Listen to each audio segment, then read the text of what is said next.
I know this isn't church, and I don't think it's temple, so it must be a group of educators because all the seats in the front are open. So fill in if you'd like. Welcome to Frederick Meyer Gardens and Sculpture Park. I'm Joe Becker. Lots of familiar faces. It's really terrific to see old friends and colleagues here, and hopefully over the course of the day to meet some new friends and colleagues as well. As some of you know, I came to Grand Rapids 22 years ago to work in the art department. And I see Nick right down here in front, my first friend in Grand Rapids. And 15 years ago, after serving as the Dean of Arts and Sciences, I made the transition out to Meyer Gardens, thanks to Fred and Lena, and I'm the Chief Curator and Vice President for Collections and Exhibitions. And I also still get to teach at Aquinas. So I wanted to say thank you, and I was really touched that Jeremy and Patty reached out and said, you know, would you say a quick hello in the morning? One quick important piece of information, the Wi-Fi is GRCC, and the password is Wi-Fi. So GRCC and Wi-Fi. Three quick things that I thought I would share with you.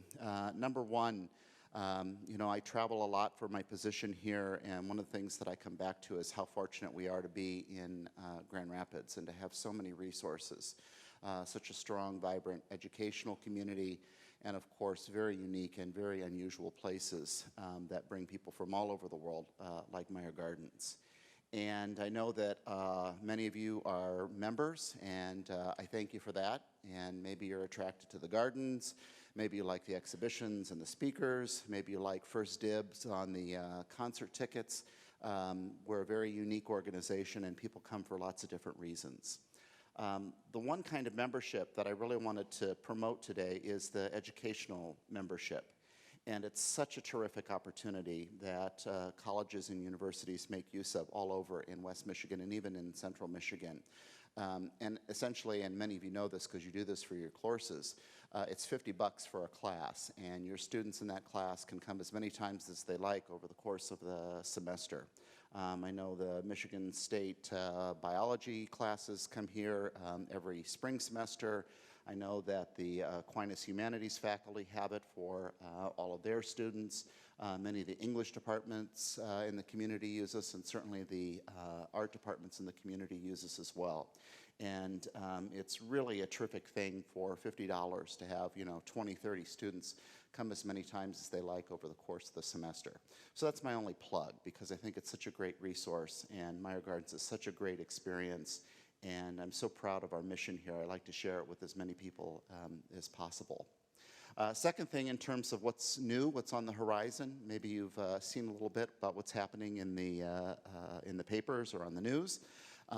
We have a really terrific exhibition coming up this summer with David Nash, who's a British sculptor, and it's an exhibition that we've been working on with the Royal Botanic Garden at Kew. Some of you probably know it's the premier botanical garden in the world.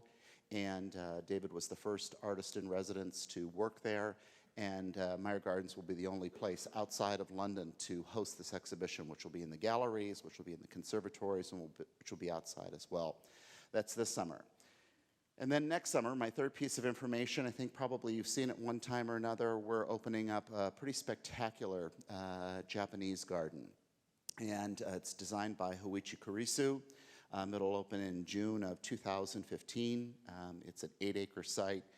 It's really quite an extraordinary opportunity for us to expand in a very unusual way. And I say unusual because it's not just a garden, but there'll be some pretty world-class works of art that will be included in that garden as well. So lots of things happening in addition to our regular change of exhibitions and programs and offerings. Today, while you're here, I know you have a really, really busy schedule.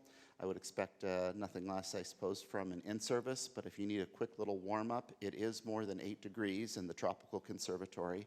So if you need a whiff of the tropics or you need a little splash of orchid color, venture down there as well. Also, for those of you that are brave at heart and don't mind a little bit of cold, if you'd like to see the progress on the Japanese garden, It's about a 5-minute walk just to cut through the woodland shade garden, and you can walk all along the south edge, and you can see the entrance gate. You can see many of the structures, all of which were designed in Japan and were built by 30 carpenters from Japan here on site over the course of the summer. You can see the tea house, you can see the waterfalls and some of the bridges coming into existence. So those are my 3 pieces of information, but I really wanted to say how thrilled I am to see GRCC here. I know that the art department is out here very regularly. I know that the English department is out here very regularly. I thank them, and I want to encourage the rest of you to come out as often as you can and to bring your students, because I think, like the college, Meyer Gardens is transformative. Enjoy your day. Next up, a good friend, Judy Jankowski.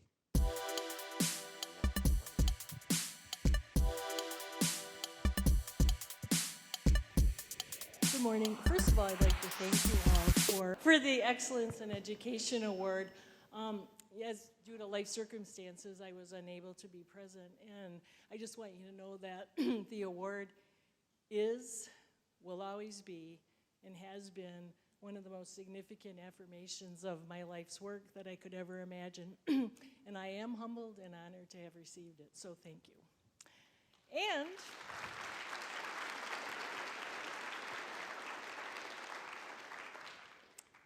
welcome back to another beginning. What a privilege it is to have work which gives us the opportunity for so many fresh starts. Each semester, we have the opportunity to begin anew. We have new students, new ideas, a chance to try new things, a chance to learn something about ourselves from our students, something to learn about our students. We have this learning day. We have numerous professional development opportunities. No matter how many times I have experienced the beginning of a new semester, and there have been many, I have not lost the excitement of starting again. I really like the theme of today's Learning Day, looking inward to look forward. You have to know where you've been, where you are, and to know where you are going. Before beginning again each semester, I think it's a really good practice to spend a little bit of time reflecting on the work that we do. What called us to our disciplines, why we are teaching at a community college. There are so many dimensions to our work, and these dimensions are both explicit and implicit. Explicitly, we have outcomes and objectives for the courses and our curriculums. We have ILOs, Patty, and CARP. We have assessment projects and data about our students' success at achieving outcomes. We have ever-changing technologies and expectancies in regard to using these tools to enhance our curriculums and our students' success and our classes. We have our own evaluation plans to fulfill. All of this is good. Learning outcomes tell us where we should go and what we should be teaching. They help us with the quality control of multiple section classes. They validate our courses with our transfer institutions. Assessment data gives us feedback about our effectiveness and our students' success, and technology certainly enhance what we do and contribute to our students' success. The evaluation process makes us aware of our own growth and development as educators. But I will pose that all of us have another and maybe more important implicit dimension to our work. We teach at a community college because we want to change lives. We want to make a difference. And these two factors are the lifeblood of our own meaning and purpose, our reason for doing what we do. Most often, these implicit dimensions can't be quantified, objectified, or measured. But nevertheless, they are very significant. In our classroom and through our disciplines, we have the opportunity to touch the hearts and souls of our students, and maybe, just maybe, alter the direction of their life path in some very small but meaningful way. This doesn't happen with all of our students all of the time, but it may happen with some of our students some of the time. We may never know when or how, but if we stay aware and remember what is important to us, we will keep doing what we do because it is a large part of our meaning and purpose. It is why we show up every day. It is what really matters. What makes our work especially significant is that we teach, for the most part, 20-somethings.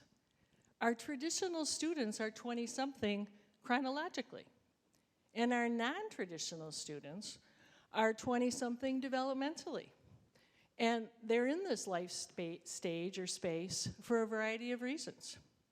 They may have had a crisis of identity when a job or marriage that they thought was forever suddenly ends. Or their development may have been arrested due to an addiction or incarceration. Or maybe they never thought that something more was possible, and they just realized that it is. In a world where we are living longer and working longer, and where 50 is the new 40, it's easy to trivialize the 20s and not see it as a significant decade. But as Meg Jay, a clinical psychologist, stated in her TED Talk, which is titled, 30 is not the new 20, the 20s are very significant to our adult development. No one gets through adulthood without first going through their 20s. And what happens in the 20s doesn't stay in the 20s. It continues to affect our lives, our careers, our relationships, and our families. In her book, The Defining Decade, Meg Jay describes the 20s as a developmental sweet spot, a critical period of adult development. Don't you love the idea of a sweet spot? And aren't we the lucky people as teachers at a community college to be able to meet and work with students while they are in that spot? We know that the first 5 years of life are critical to the physical, cognitive, emotional, and social development of children. What happens in the 20s is equally significant and critical to adult development and can have a profound effect for the next 60 to 80 years of our life, depending on how long we live. Over 75% of the important life decisions that are made in adulthood are made by the time we're 35. Think about your own stories. The 20s are a decade of plasticity. Brains are still development and change is still occurring. The brain doesn't reach its full developmental maturation until somewhere in the mid-20s, when that prefrontal cortex finally reaches its last stage. Personality is changing. Strengths are discovered, identity formation is solidified, weaknesses and rough spots are being managed or mediated. The 20s have the potential to be a transformative decade, a major developmental opportunity for growth, change, and discovery. And this is where we come in. This is what is so exciting about our work. We get to interact with those 20-somethings in their sweet spot and to actively actualize that which is implicitly most important to us, our desire to make a difference, our desire to change lives. We do this through our disciplines. We honor the explicit, the content, the outcomes. We measure success. We learn new technologies. But we do what matters the most to us and to our 20-somethings. We show how the content connects to life, why and where math matters, why writing is important, the beauty of words, the beauty of line and color. We show why understanding theories of development leads to a greater understanding of self and others. We have conversations that matter. We support career exploration and possibly avocations through elective classes. We encourage growth beyond the comfort zone by pushing the edges a bit through service learning, or encouraging our 20-somethings to get to know someone that they didn't go to high school with, someone who is not like them. We create assignments and have discussions that lead to the realization that there are very few absolutes, and there are very few things that are black and white. Adulthood is a shade of gray, and it is very messy. We help develop task persistence and willpower and self-efficacy and time management skills. We develop creativity by expanding their capacity to live comfortably with not knowing. Each semester we begin again to contribute in some meaningful way to the transformation of the 20-something as they move forward. It is important work. So before we officially begin again on Monday, I encourage you to take some time to look inward and to think about why you do what you do. And then, on Monday, meet your 20-something in their sweet spot and go forward. Though 30 is not the new 20, I'm still believing that 60 is the new 50. Have a great beginning and end. What we do does matter, even if it can't be measured. It matters a lot. Thank you.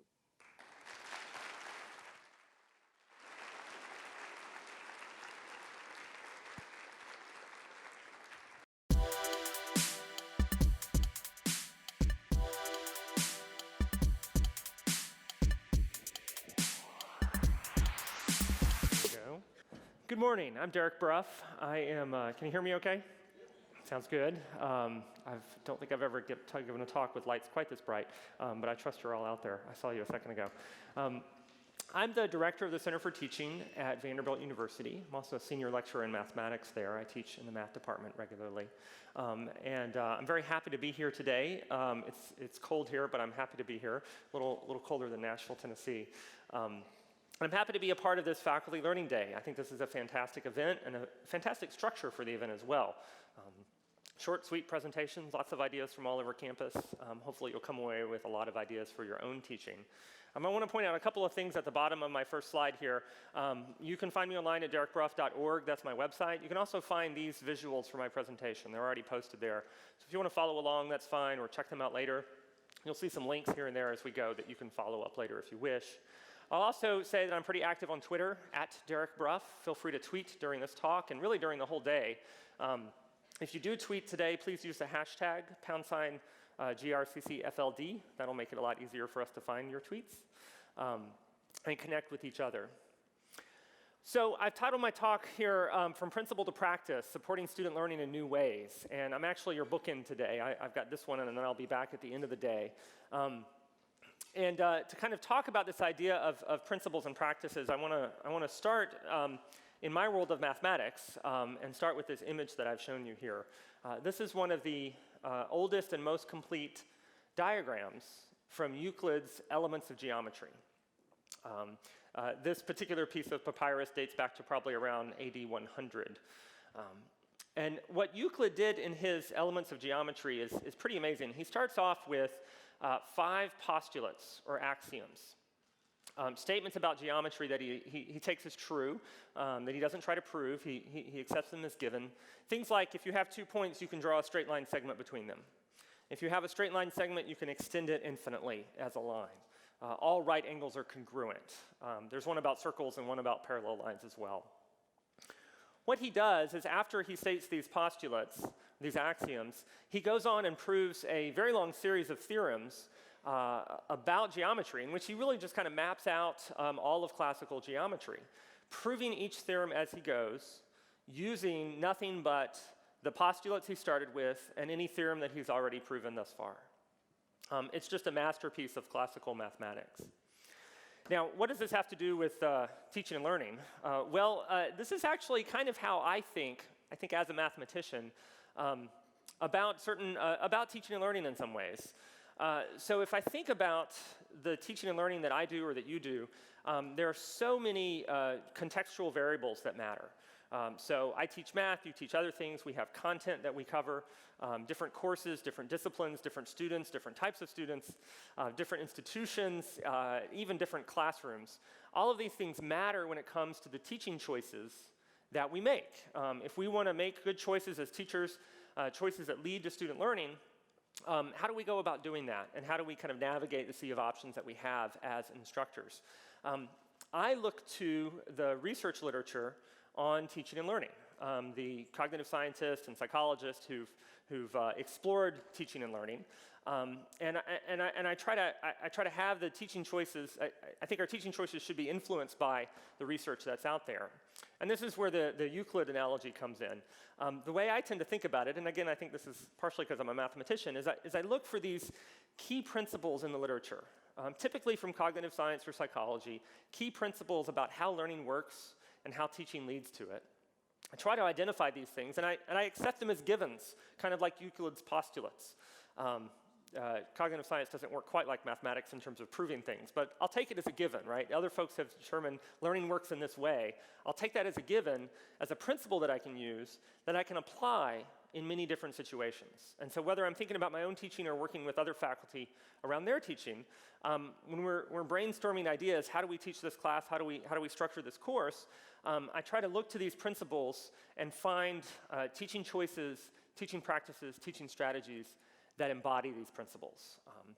And so what I want to do here in my first talk is share a few of these principles and a couple of examples of each, just to get you started thinking about some of the principles at play in your teaching. So I'll start with this first idea of formative assessment. Now, I like analogies, I like metaphors, I like visual metaphors. This is my visual metaphor for formative assessment. This is an X-ray of a laptop. It's a MacBook. And if you want to know what's inside of your laptop, you've got to do something to try to make visible the interior parts, right? X-ray, screwdriver, hammer, something, if you want to get it, if you want to see what's going on in there. In a similar way, if we want to understand how our students are learning, what they understand, what they don't understand, we have to make some effort to try to make more visible their own learning. I almost put an X-ray of a student's head, right? We want to kind of see into their heads and get a sense of how they're learning. This is how I think about formative assessment. This is different than the summative assessment that happens at the end of the learning experience where you grade them and evaluate them. This is assessment that happens along the way to help you have a better sense of what they're learning and to help them have a better sense of what they're learning. And when you have this, you can then be more responsive to their learning needs. So let me share one example. There's lots of ways to do this. I just want to kind of put one interesting example up here. This is also my favorite use of Twitter in teaching. This is Margaret Rubega. She's a biology professor at the University of Connecticut. She teaches a course on ornithology, the study of birds. And she has, as one of her assignments in her course, she asked her students to sign up for Twitter if they haven't done so already.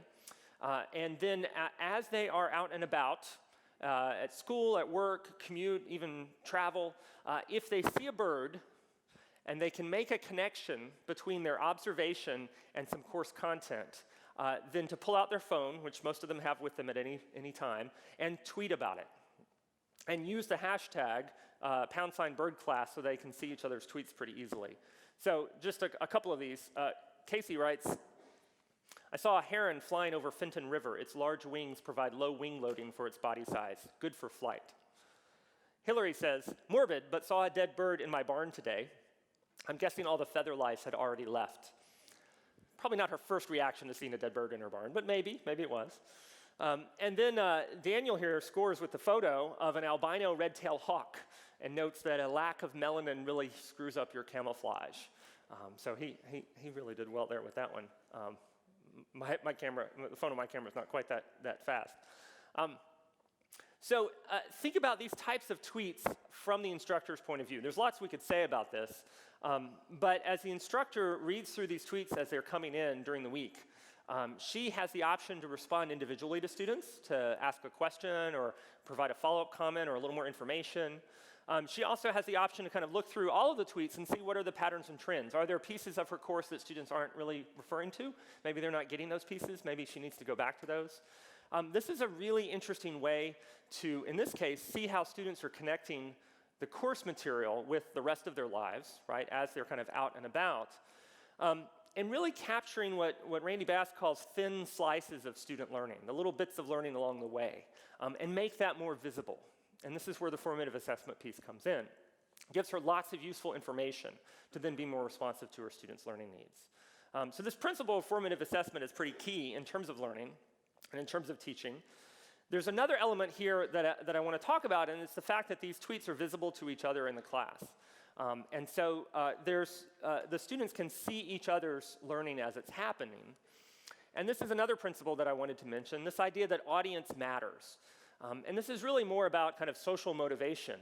I actually took this photo in Boston a couple of years ago. I was interested in this street performer who was doing some pretty amazing things. And then when I got home, I looked at the photo and I realized that the audience was actually far more entertaining than the street performer, just the expressions on their face, especially that upper left-hand corner that, so I have it, yeah, she's covering her eyes, she's looking away, right? And he was pretty cool.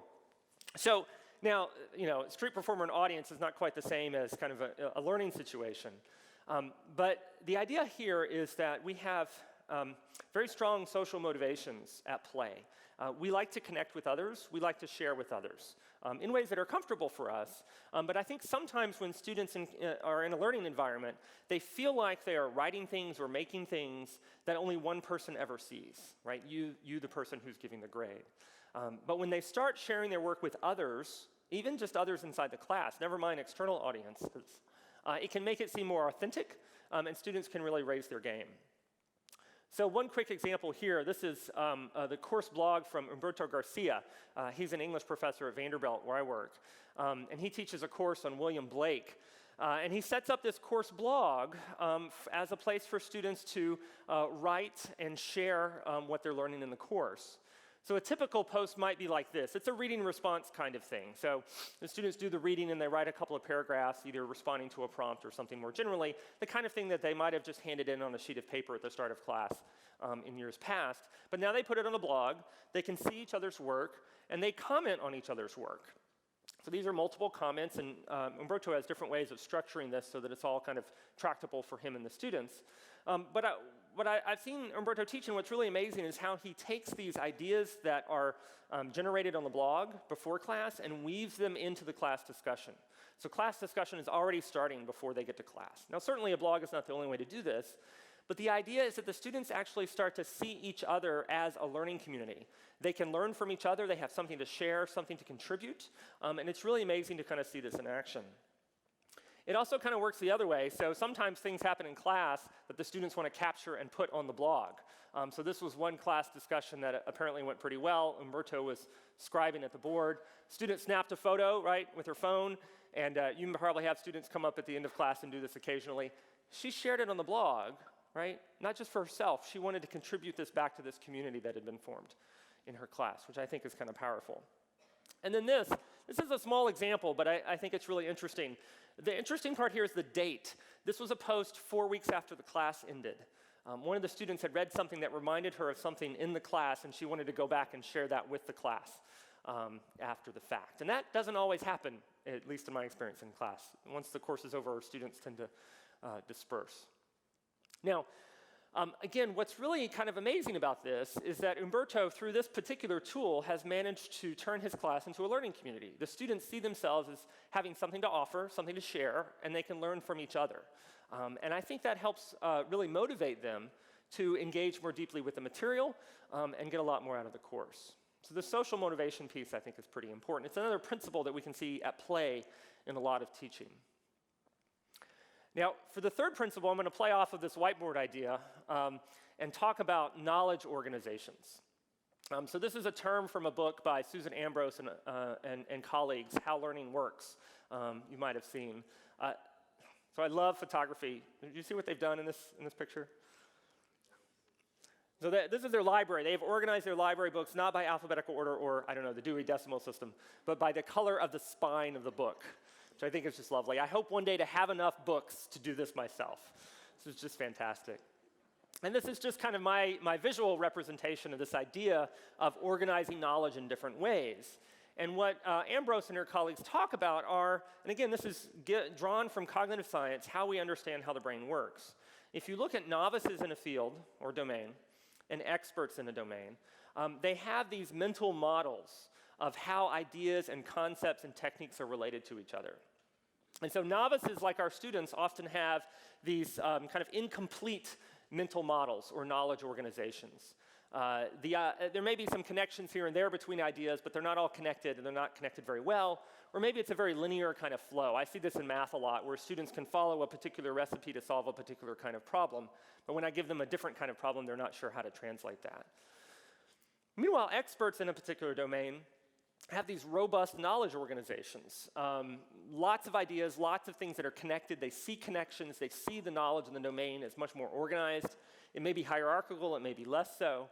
But part of helping students develop expertise in a domain involves helping them develop more complex and robust and useful knowledge organizations. And so Ambrose and her colleagues write, when students are provided with an organizational structure in which to fit new knowledge, they learn more effectively and efficiently than when they are left to deduce this conceptual structure for themselves. And so one thing that we can do as teachers is to try to help our students develop these knowledge organizations and maybe even give them some tools for doing so. So one quick example from another colleague at Vanderbilt. This is from Tamara Carley. She's a graduate student in our Earth and Environmental Science program. And she was a teaching assistant for a course on minerals. And so the content of this course operates at 3 different scales, the mega, the macro, and the micro. So there are properties of minerals that we can only see with a microscope of some sort. There's also properties that we can see with our unaided eye, that's the macro scale.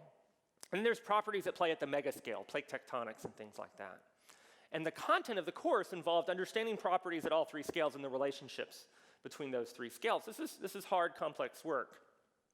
So she thought, how can I help my students grapple with this and start to put these pieces together? And so she had learned about concept maps, ideas here and connections between them, labels. And she said, well, in this case, let's do multi-scale concept maps. So she had her students use Prezi, which is the same presentation tool I'm using here, which has the zooming capability. And she had them build multi-scale concept maps where they tried to use the zooming in and zooming out size, to represent scale in a geologic sense. And so I'll just show you, actually, if I had a mouse, I could zoom around and show you a little bit more, but you can kind of see, it's hard to see, but down at the bottom, those are words like atoms and protons and neutrons. And then a little bit bigger, we have crystalline structure and then symmetry, and then it goes up from there. So this is one of her students' concept maps. And if you zoom around and zoom in, you can see a lot of the ideas of the course in there as words and pictures. But then using scale to kind of relate these ideas at different scales. I think it's just a really clever way. Concept maps, you don't need technology. You can just have students do these on pencil and paper. But using tools like this to help students develop these knowledge organizations is one thing we can do as teachers to help them develop the kinds of expertise that we'd like to see in them. Now, when students have, let's assume they've started to develop some reasonably robust knowledge organizations, what can they do with them? Well, here's my 4th and final principle that I want to share with you. And this is a concept that's been really helpful as I work with faculty. It's the idea of legitimate peripheral participation. This is from Lave and Winger back in 1991. There's a whole book on this. I'm only just going to scratch the surface. My metaphor here is a spiral. And the idea is that we can engage students in perhaps peripheral but legitimate work of our disciplines or our professions as they're learning. And so maybe over time they kind of spiral in and do kind of more central work over time, but that actually engaging students in the kind of work that we do in our domains is one way to help them learn how to do that work and to actually kind of bring them on as kind of legitimate participants in the work that we do. One quick example, this is from Larry Sabula, who's a historian at Eastern Washington University. And he has his students do local histories. And I found out about this because of the photography connection. He posted these on Flickr. These are ghost signs. So these are, you have them here in Grand Rapids. I saw a few downtown yesterday. These are signs on the side of a building for businesses that no longer exist, right? They often kind of persist on brick buildings. It's a really lovely kind of photography opportunity to get some of these. He had his students go out in Spokane, Washington, find a ghost sign, photograph it, and then do the history. Find out what was the business, who ran it, what happened to it, what role did it play in the community. They're actually doing the work of historians here in a structured and well-supported way, right? The instructor is helping them learn how to do this. They're developing skills as they're doing the work of historians. And I think it's just really a really powerful example of ways to bring students into doing the kind of work that we want them to do when they leave, right? Sometimes we have them do stuff that's a little more artificial, right, as a learning process, but sometimes it's helpful to have them do this kind of legitimate work of our domains or our professions. I think there's an audience piece here too. They shared their work on Flickr too, so there's a public nature to it. He's actually got a whole website full of this type of work called Spokane Historical, where his students have been doing local histories for a few years now. All right. So I've just kind of scratched the surface. There are a lot of other learning principles at play in our teaching and in our students' learning. I've picked 4 here that I think are pretty interesting and show up a lot as I talk with faculty. I hope they've given you some tools perhaps to think about your own teaching. I'm also hoping that they'll help you during the course of the day as you hear the presentations from other faculty about their own teaching practices.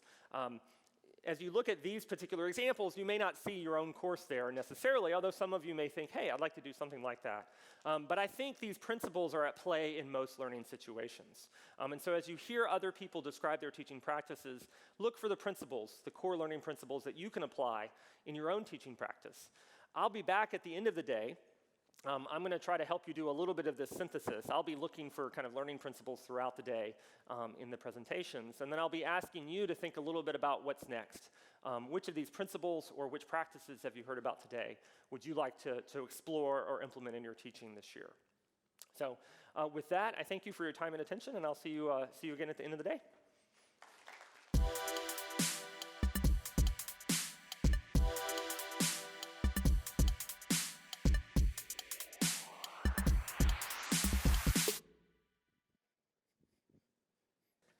Good morning. It is my hope that I bring up some ideas that you might find interesting. I was raised in a Western family, but in Mount Pleasant, Michigan. My father grew up on dude ranches in the western United States during the Great Depression. And the people that ran the dude ranches were so happy with the way my grandparents ran them that they gave them 80 acres of land near Shepherd, Michigan.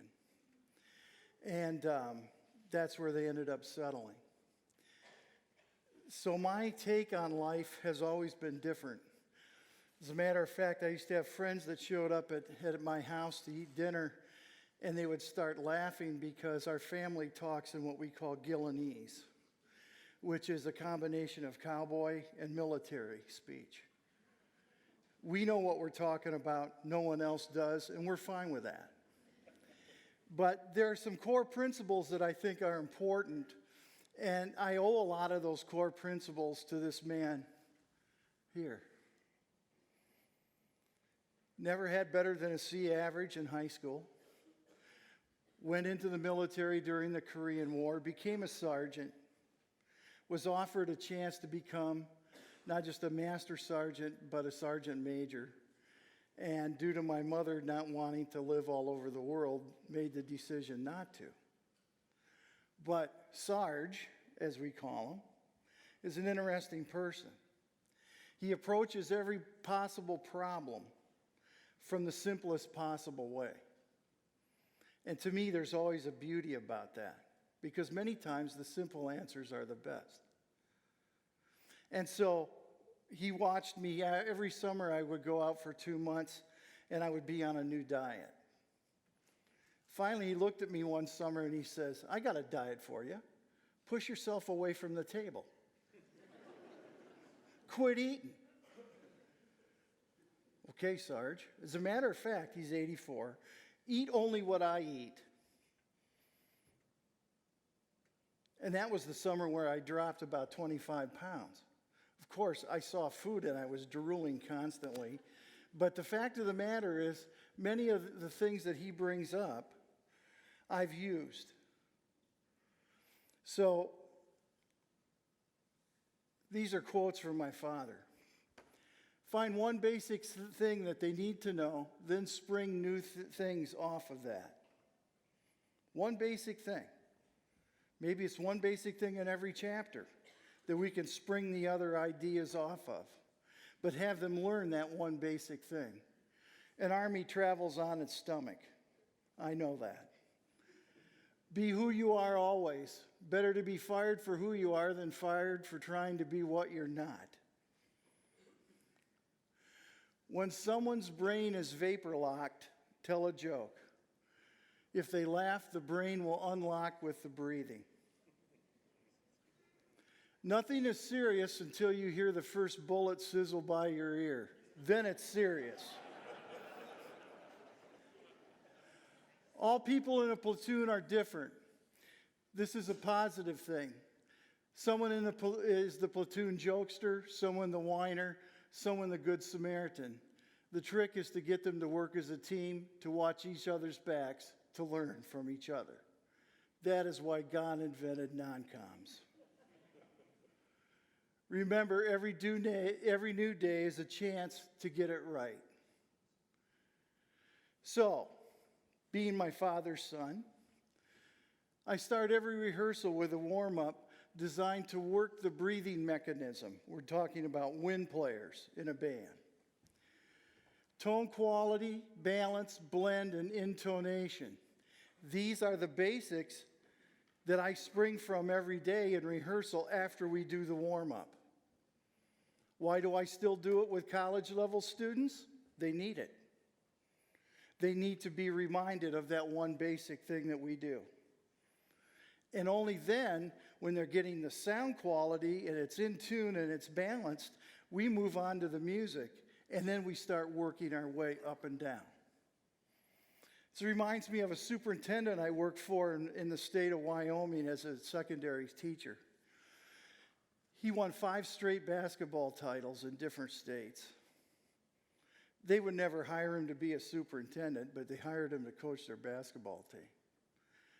He said, why don't you show up sometime? Because I was coaching football, and along with doing the band. It was a weird place to teach, but it was fun. I remember the head coach going, why do you want to coach football? And I looked at him and I said, I love the sheer utter violence.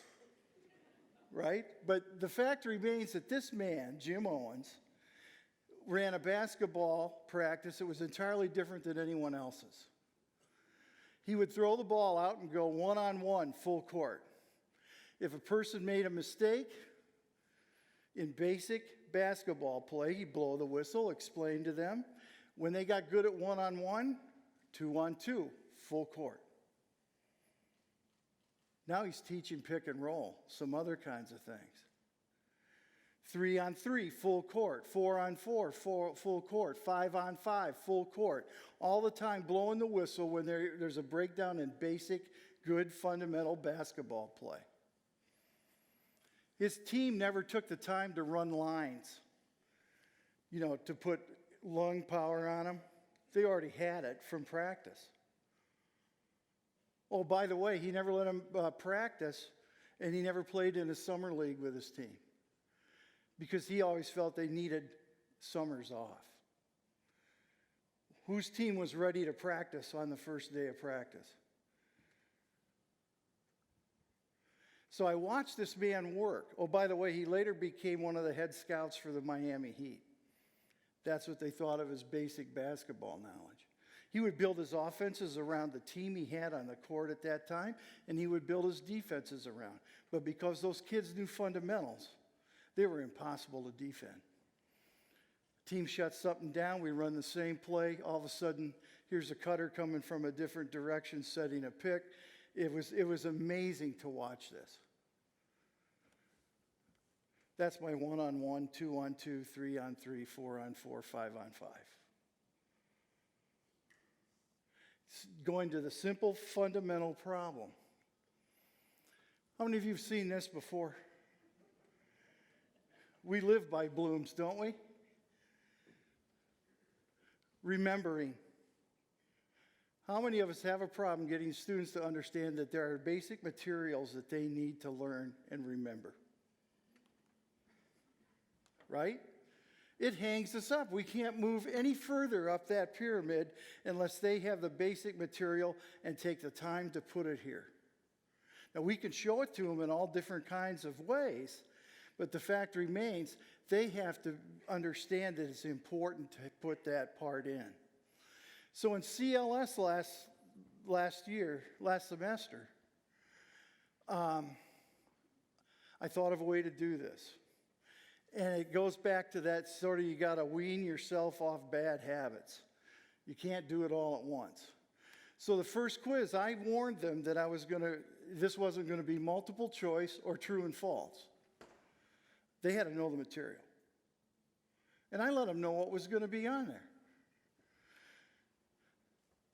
And then I said, you will show me your notes at the end of the test. And those notes will be worth equal number of points as the test itself. Second quiz, 75% of the points of the test. Third, 50%. Fourth, 25. And one of those classes, all but one person got an A without their notes counting on the fifth quiz in the class. And it was like they almost had fun putting it up here. That's how I dealt with it. I feel good about the way that's going, and I'm going to probably continue doing it like that because I think there are some holes in their learning. We're getting students that they're not broken, but I think there's been a proliferation of true and false and multiple choice tests throughout their high school existence. And I think if we really want to work the pyramid, they need to remember base material. Just like my band needs to remember that warm-up and the feeling they get when they're playing correctly. I also think we're getting students in that don't understand how important life skills are. I could speak to this. My undergraduate years were the best 9 years of my life. Okay? If there was ever a bonehead move, I started out at CMU with a 3.5. And then they legalized 18-year-old drinking and the wheels came off the bus. My dad, the Sarge, I was living at home at that time. He said, "You're out. You're on your own. You're going to go to school like this. I'm not giving you any help." And he found me an unfurnished apartment in Mount Pleasant, paid the first and last month's rent, and handed me the keys. I walked into nothing. Went to a payphone, called my grandmother, and she goes, "Yeah, I heard you crapped in your Cheerios today." Right? Come on out, we'll get you what you need to get started. And I found a job. But I think life skills tie directly to educational skills. So I put these in my syllabus. Live each day with courage. Take pride in your work. Always finish what you start. Be tough but fair. Do what has to be done when it has to be done. When you make a promise, keep it. Ride for the brand. Talk less, say more. Never leave a man down. I think these are important concepts, and we talk about them. Real quick story about never leave a man down. I broke my leg in a parking lot here about 7 years ago. I broke it on Wednesday, had it operated on, plate and 7 screws on Friday, and I was at school the next Monday.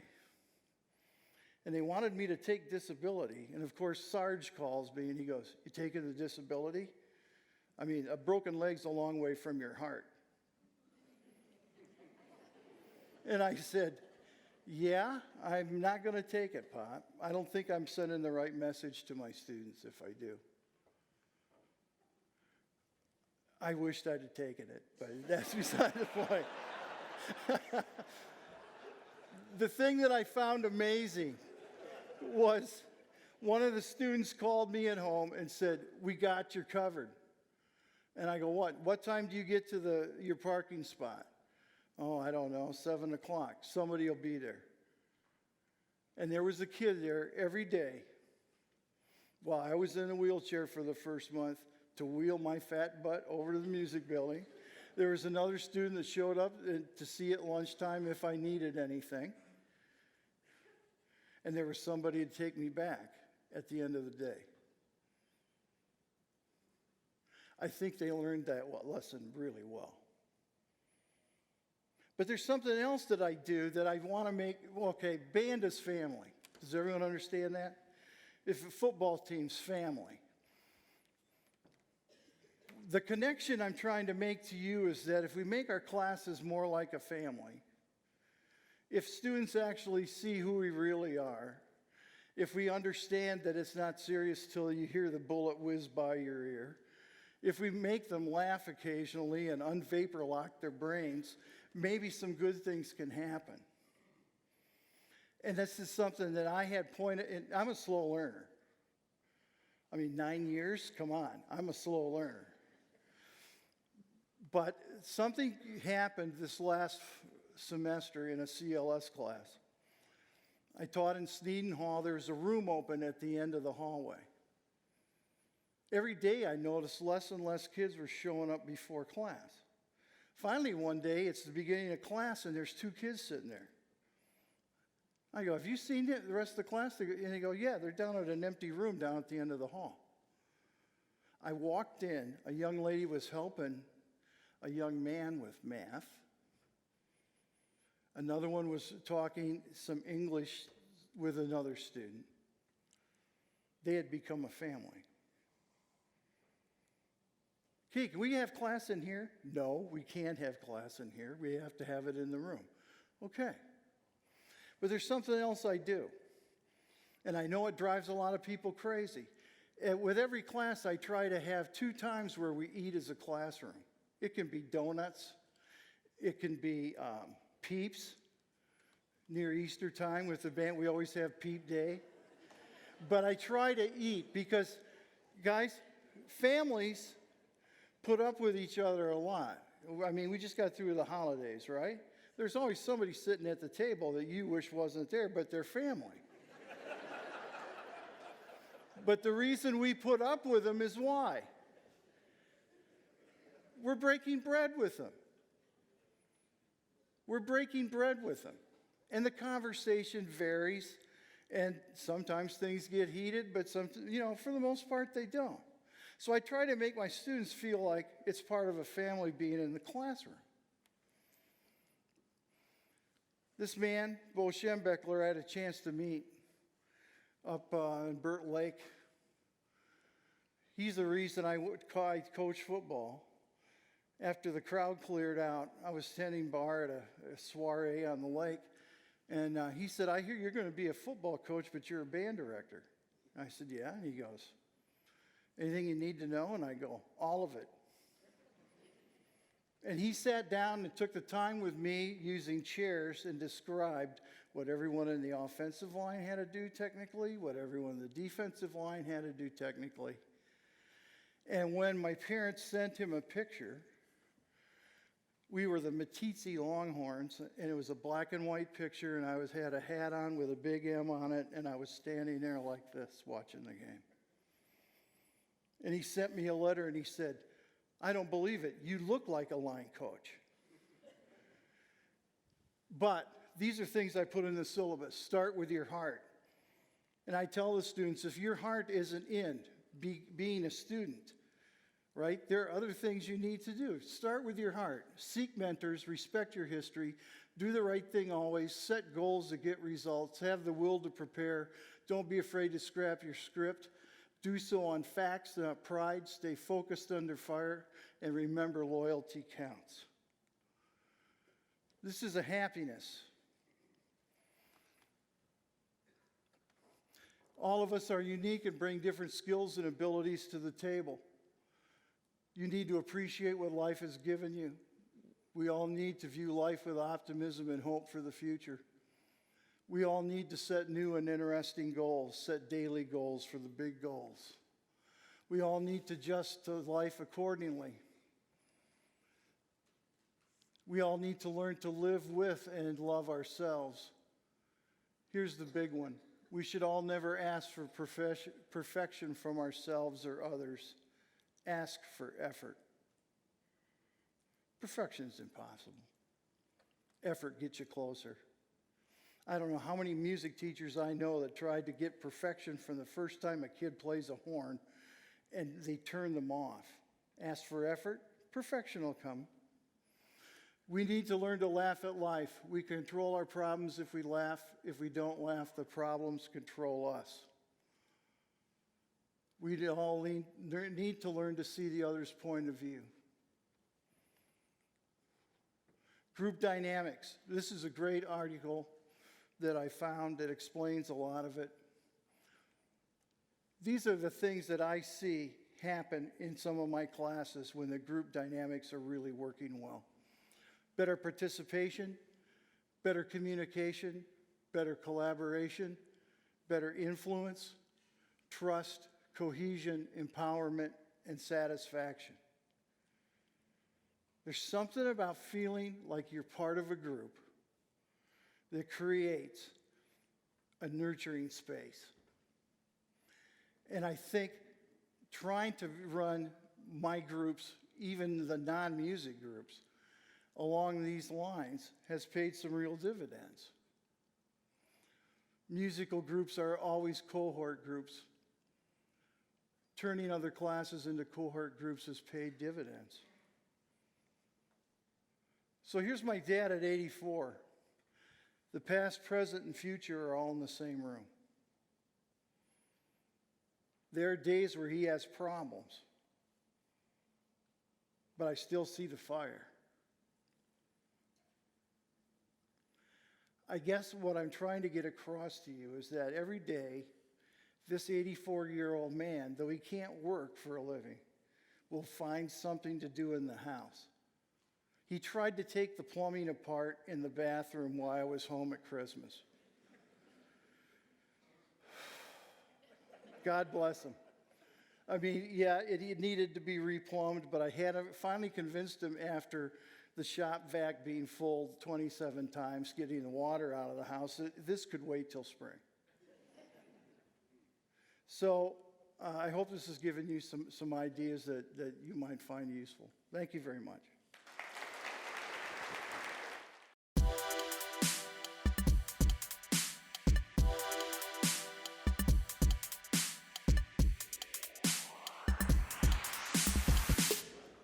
Oh, wow. I have a confession. I am an old hippie.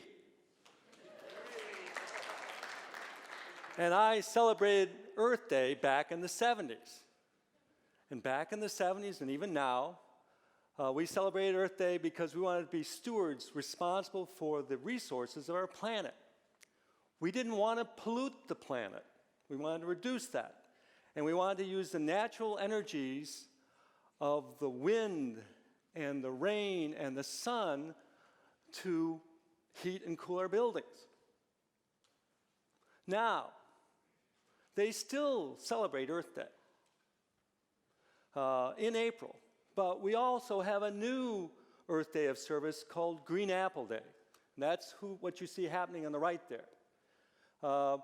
Green Apple Day, my colleague Charlotte and I celebrate it with our U.S. Green Building Council student group, USGBC student organization. And on that day, we plant trees for the city of Grand Rapids. We survey to see what trees they have. We work with the Dominican sisters, that's what's going on there. And we get rid of, they have a nice little prairie along Fulton Street, I don't know if you've seen it. And we work on their path to sort of preserve that area. We take out the invasives, but we provide a day of service in honor of the earth. Now, that U.S. Green Building Council, USGBC student organization also gets into sustainable architecture. Now, the purpose of creating sustainable architecture is to meet the needs of the present society while preserving the ability of future generations to meet their own needs. A good example of sustainable architecture is the Graham. That's called the Grand Rapids Art Museum. And the Graham use natural materials from the area to build their walls. They're concrete, so they use the aggregate, the sand, the cement, the water from the local area. They use recyclable materials for the insulation. They use the rain and the snow coming on that facility to water their gardens, to actually work in their toilets, which is sort of funny, use it for their ponds, so they were reusing that water. And finally, they used the natural light as a way to light their exhibit areas. They filtered it a bit, but they used the natural lights for their museum. So, and when it was built back in 2007, it was considered a gold LEED building. Now, LEED is Leadership in Energy and Environmental Design. And a gold rating means, and LEED, USGBC created that rating. And it's a way of rating buildings for sustainability. You can either have a certifiable building, you can have a silver building, a gold, or a platinum. Now, the Graham was rated as the first gold museum in the country. And I thought, well, why is sustainable architecture so darn important? You know, what's the deal here? Well, being an old hippie, I'm into saying, yes, there is global warming going on. And we need to reduce our carbon footprint. Now, you always think, I'm driving around, especially this week, and seeing all the exhaust coming out as they're waiting in their cars. And I said, that must be polluting the earth. Well, my gosh, in terms of CO2 emissions, that's only 28% of what the CO2 emissions are in this country. 48% are coming from the buildings. How can we reduce our carbon footprint? Well, I found out that GRCC builds 2 LEED buildings a year in their residential design class. And I thought, well, that's one way, and we talked about practice learning. House building is practice learning. You're putting that building together. I thought, I need to find out about that. I need to find out how to build a sustainable building. And so I went to my dean, and I said, can I get a sabbatical? And she said to me, we'll give you half a sabbatical. I said, well, that will work. And so 2 days a week I taught, and 2 days a week I built buildings. And that's very therapeutic. Now, there I am on the right. And so I worked with I wanted to see worked with student crews and help build the building. Now, on the left is a group that built this building. It was a house on Grand, and we built it starting in February of 2008, and worked through that time. 2 days a week I got to build. That's really therapeutic. That's really wonderful stuff. And we finished it in May, and Habitat for Humanity of Kent County dedicated it in June.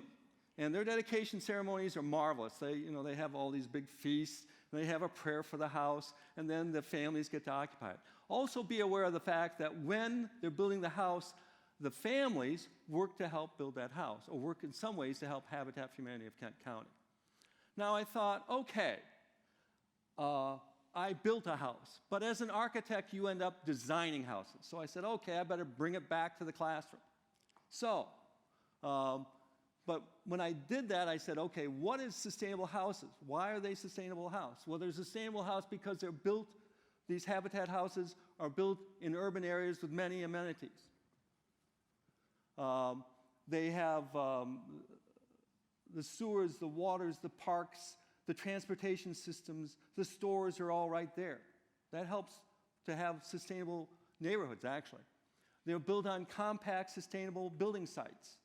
You get 10 houses per acre. That's a lot on a site. They're water-efficient plumbing fixtures. They're built with a tight, well-insulated envelope. Okay. Used to be houses used about 80,000 BTUs to heat them. Now it's down to about 20,000 because they're tight and smaller. They made maximum use of building materials and avoided putting all that extra stuff into the landfill. And finally, it is good air quality, indoor air quality free of gases and pollutants. Okay? So those are all part of sustainable architecture, and when they build these habitat houses. Now, so I brought it back into the classroom, and I have a class called Sustainable Residential Design, and I had my students work with Habitat for Humanity and build some houses. They design some houses. Architects design, I wanted to teach them how to design. So they did 2 prototype houses, a 22-foot wide 5-bedroom house and a 20-foot wide 4-bedroom house. And we walked through the process. We worked with Habitat for Humanity. And at the end, they presented to Habitat for Humanity. And also, we created sort of a file and PDF files so that they could use the plans to build their houses, and also any Habitat for Humanity in the state could use them. So we did some prototypes. But being an architect, architects like to put their buildings on sites. We like to have a building site. So I thought this would be a good way to have, make it as real world as possible. This will be a way to do a practice learning process. And so that's what we did. And so the first thing we did was to have students meet Habitat construction manager on the site, see how to level the site, see what the setbacks are. And we had 2 sites. We had one in Grand Rapids, and we had one in Wyoming, Michigan. And so we brought the students to the site, and they saw it. And you can see that transits for leveling the site out, figuring out what the heights are of the site. And then I thought, well, you got to know about the site, but you also have to know about the building. So we brought them to one of the GRCC houses that were being built at the time. Dwayne McIntyre was building it. He was a very informative guy. He's sort of a guru of sustainable architecture. And he talked to the students about how they were building the house, brought them into the house. We looked at, how the framing is, how it's insulated, how it's laid out. And keep in mind, if you have a 4-bedroom house for Habitat, it's only about 1,330 square feet. Very small, but because it's so small, it's more sustainable. And so we brought the students in to take a look at the houses.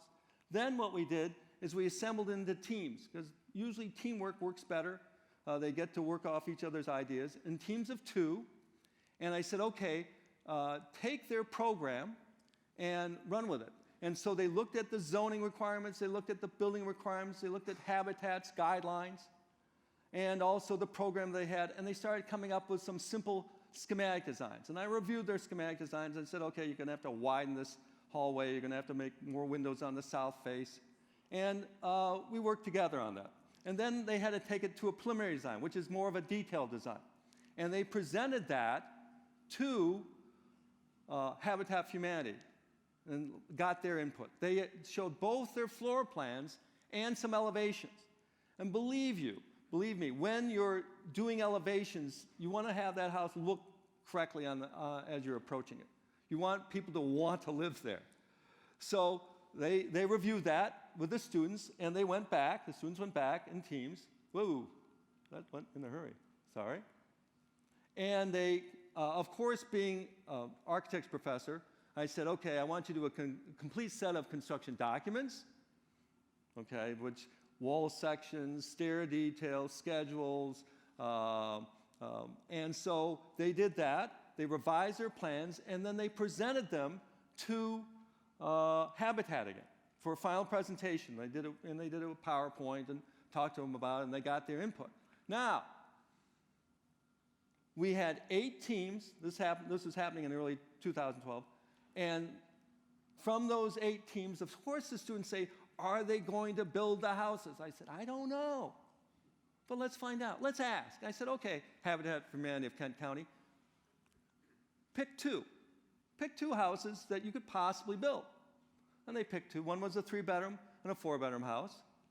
And they went through, and those were the ones that they liked the best. They thought were the most practical and usable and sustainable for the families. And so, okay, we narrowed it down. So I got some hope going here. And then along the summer, what happened is one family looked at it and said, we could live in that. And they said, okay, we'll build the 4-bedroom house.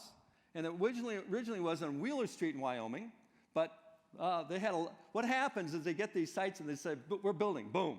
So they build it on Willard Street.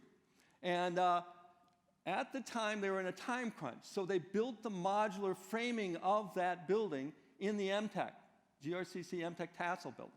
And then Dwayne worked with the students, and then they took it apart and built it on Willard Street. Okay?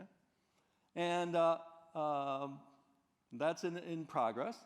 And then the house was completed, was built during the fall of 2012. And then it was completed in December of 2012. And dedicated, again, another dedication ceremony in January of 2013. And if you look on the left, there's the student design. If you look on the right, there's a bit of a difference. And what that happens when architects work with contractors, you're not watching them. They sort of add their own embellishments. So it was changed a little bit. And the designer got a little upset. I said, no, no, no, that's okay. Dwayne was sort of just trying to refine it. And so that was the house that was built. Now, you can always have a more sustainable building. And so what are some other ways you can make that even more sustainable? Well, you can face the house south for maximum solar heat gain. You can take the rain that falls and put it into a rain barrel and do a rain garden out of it. You can put a boiler and use that boiler as both a way to heat the house and to heat the water of the house, and if you really throw something in, you can put a solar panel on the roof to heat that water also. And you can always use a higher R value for insulation. Okay? You can always improve those houses. Now, I always am trying to think of what's the next horizon. So, it turns out that Habitat for Humanity has purchased a 22-acre site at Granville and Franklin Streets, and they want to do more of a neighborhood now. So we're going to look at doing a neighborhood. So not just a house, but a neighborhood, and then from a neighborhood, the earth. So practice learning process expands from sustainable architecture from a single house to a neighborhood to the earth. Thank you.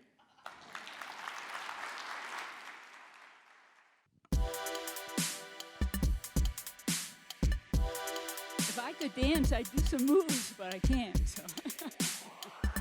Good morning, I'm Nancy Forrest, and since this is Learning Day, it seemed only appropriate that we would take the opportunity to find the answers to some things that I know you've all been wondering about and maybe even been losing some sleep over, okay?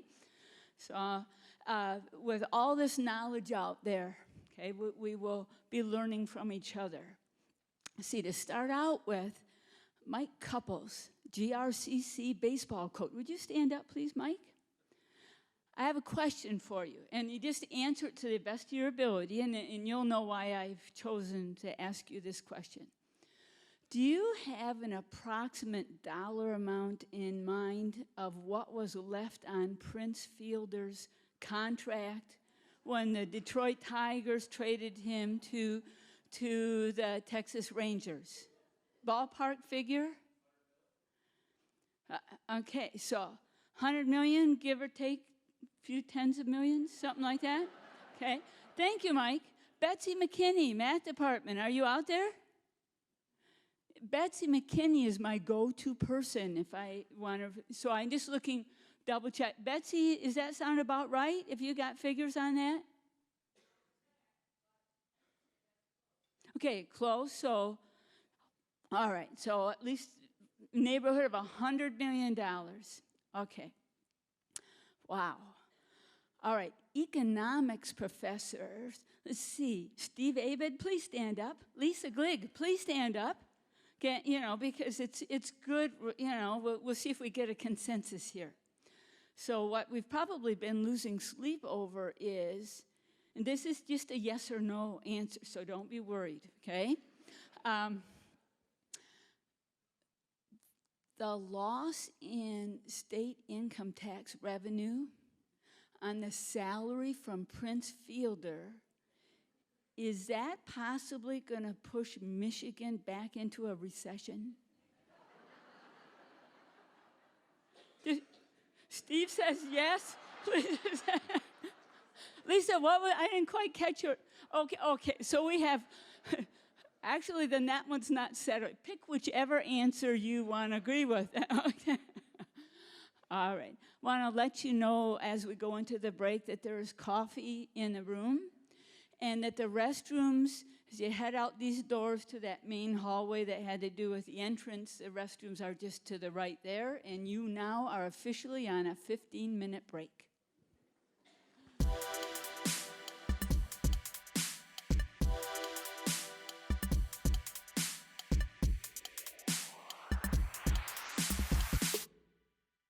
I'm Marie Burns, and I'm happy to be here. I'm going to talk to you about flipping your classroom. What a great segue that was.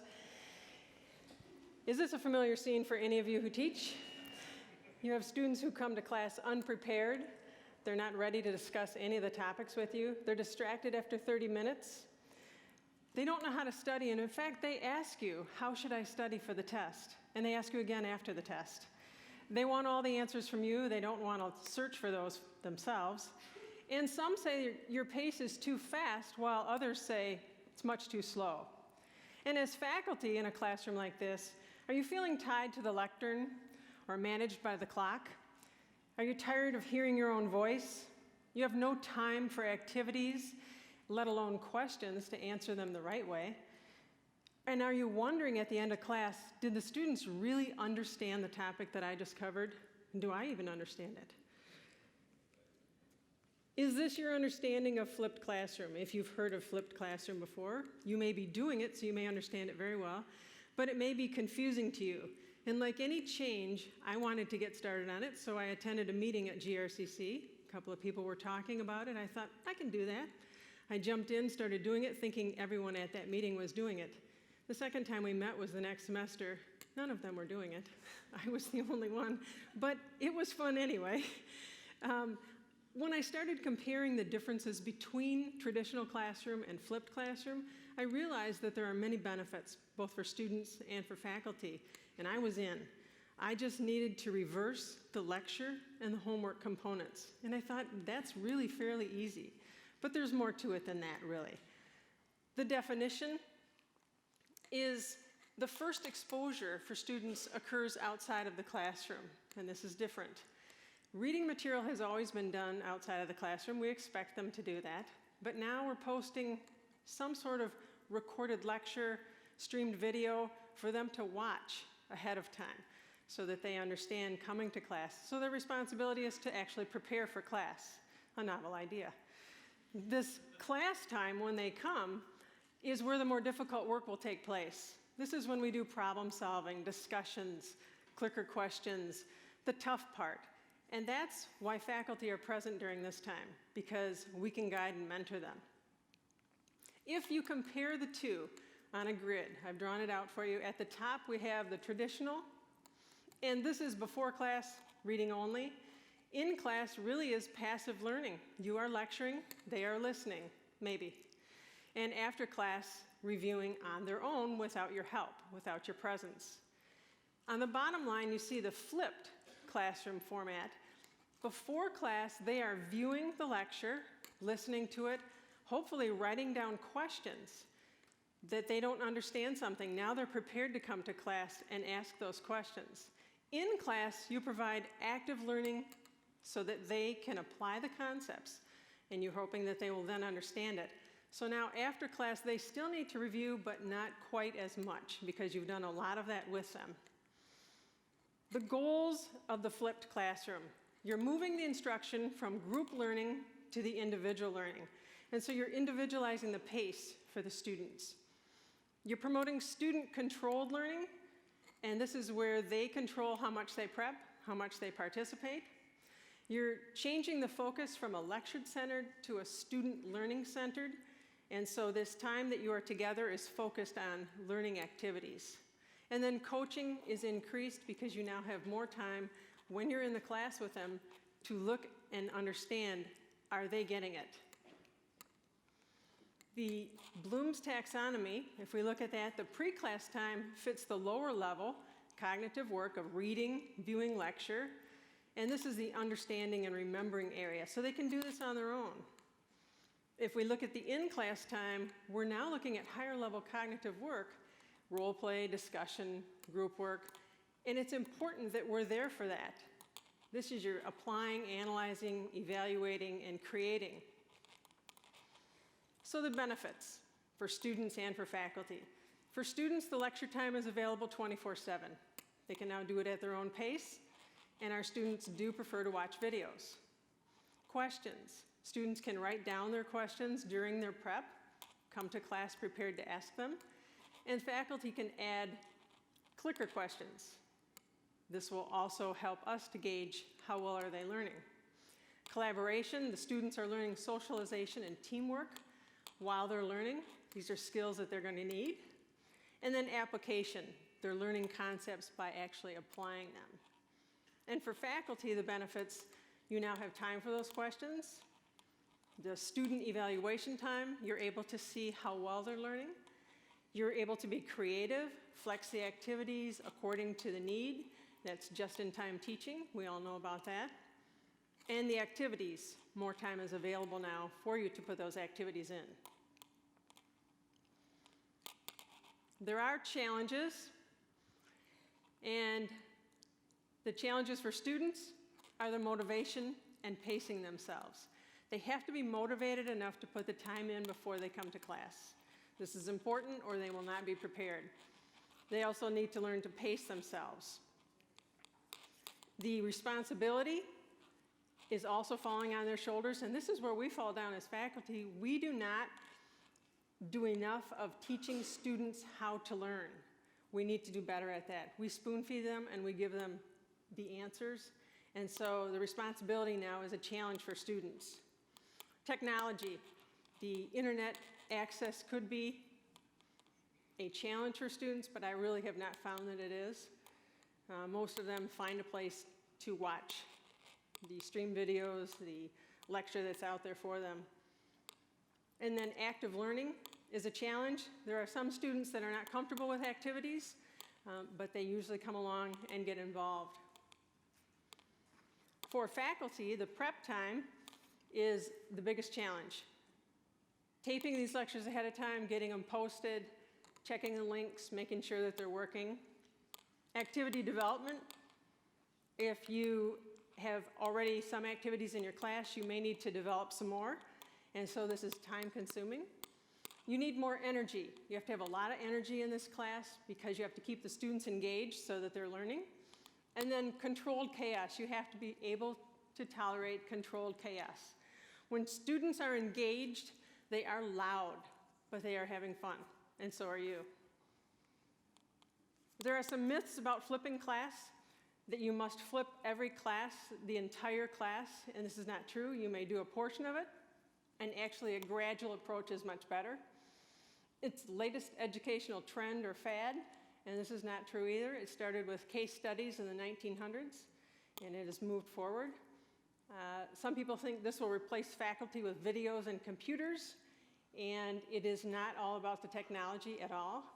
Students without computers will fall behind. I address that. It's just a fad. It's really not. It's just a new term on an old idea. And flipped is the cure-all. It is not. You will still have students who will fail.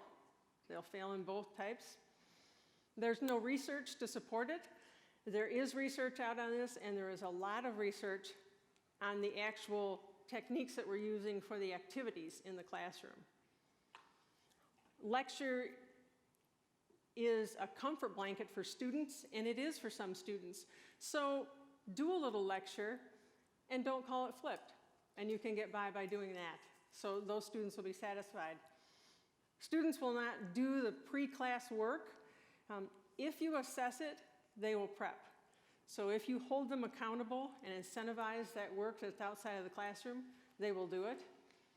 And then there is only one right way to flip, and that's not true. You can do a portion of your class, you can do the whole class, you can use clicker questions, you can use discussions. There are many ways to do it. So hopefully I've dispelled some of those myths. My course examples, I'm currently doing it in a leadership course, and I do use clicker questions for all of the content areas. I also do some role playing with some real life clinical conflict situations. I take the students, break them into pairs, give them a situation. They have to role play it in front of all of their peers, and they are evaluated by their peers. And then after that, we discuss it. We do some mock interviewing where I do an interview, an employment interview with someone, and we do a poor one, and then we do a very good one. And then we break them into pairs, and they have to work with each other. And I walk around the room while they are practicing interviewing, and these questions come from the Michigan Works. And so this prepares them to go out after leadership and get a job. Group exercises we do on delegation and assignment making, things that are very needed in the workforce, especially for nursing. And then a peer review day where they have an assignment for a portfolio development, and they bring that in and they sit and their peers evaluate their work, and they also get ideas while I walk around the room and critique them. So they get feedback on that. So I've given you some examples, hopefully gotten you interested in trying this. There's a lot of information out there. GRCC's website has a lot that you can look at. Our DLIT department is very helpful in teaching you how to use the Camtasia. You just have a lot of resources. So could you identify one course or even one lecture to flip by starting very small? Learning how to record and post the materials, again, DLIT will help you with that. And creating activities for your classroom time. If you've already done activities before, you know how to create these. Collaborating with peers on this new approach. There are people who have done it before, so talk to them. They can give you a lot of support. My request for you would be a challenge to leave today and try a section of flipping, a small section if necessary. So if your previous understanding of flipped when you heard it was, that's not something I want to do, I don't understand that. If it looked like this to you and you just didn't investigate it, my hope now is that your new understanding will be a little clearer and that you'll actually have some resources to look at. So my question is, do you want to keep lecturing and adding content to an already overloaded lecture time? Or do you want to just flip that lecture and homework element and give it a try? So I leave you with, please don't flip out, just flip your class for the benefit of your students. Thank you.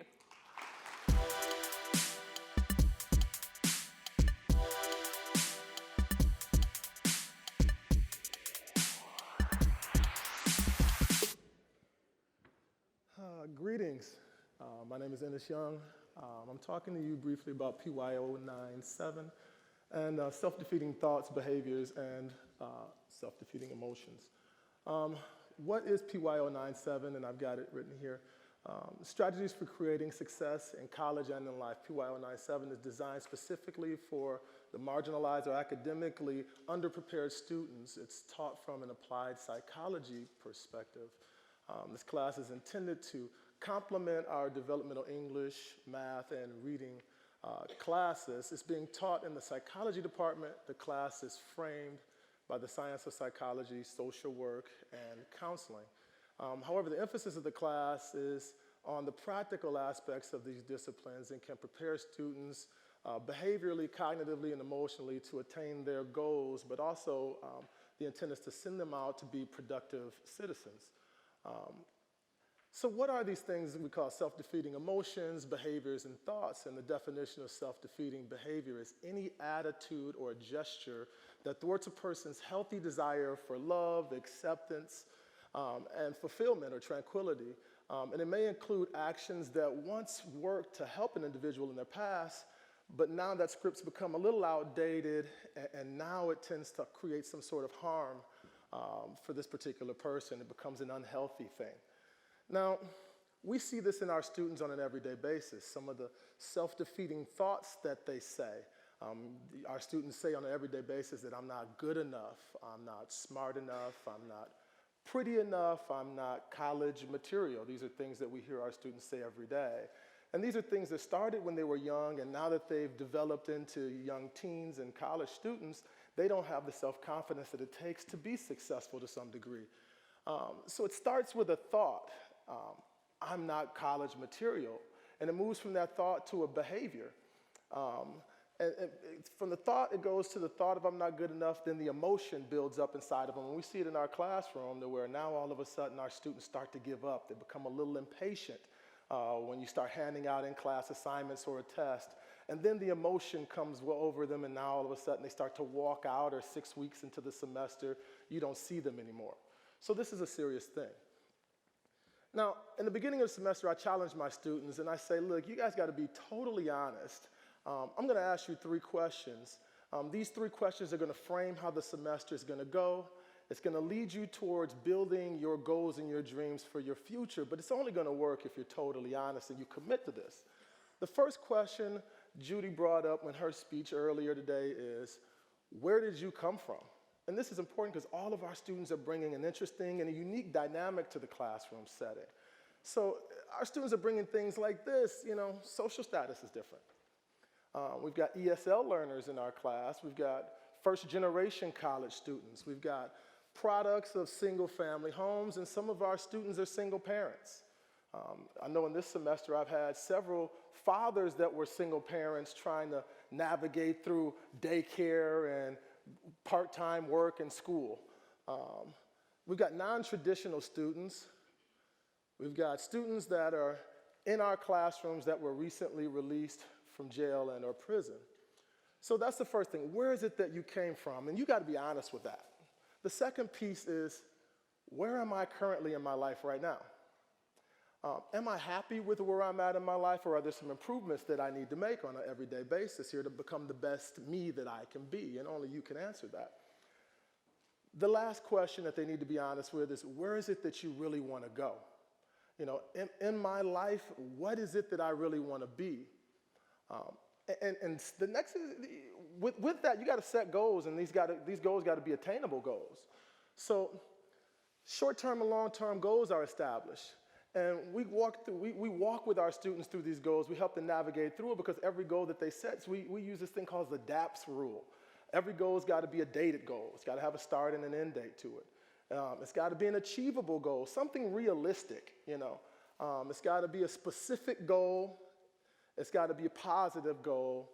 So we work through all of these goals here to make sure, all of these things with our students to make sure that they can achieve all of these things.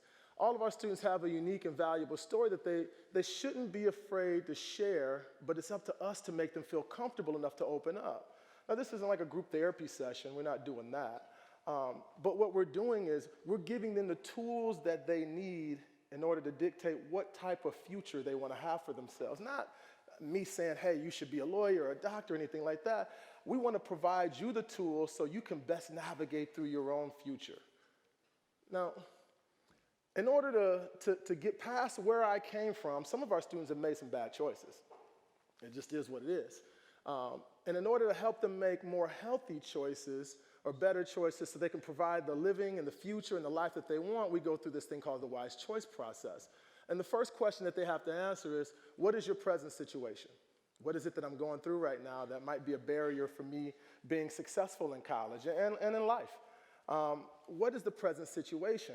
In the beginning of our semester, all of our students, the first week, 2 weeks, they're healthy. Everything's good. You know, they're all pumped up, ready to go.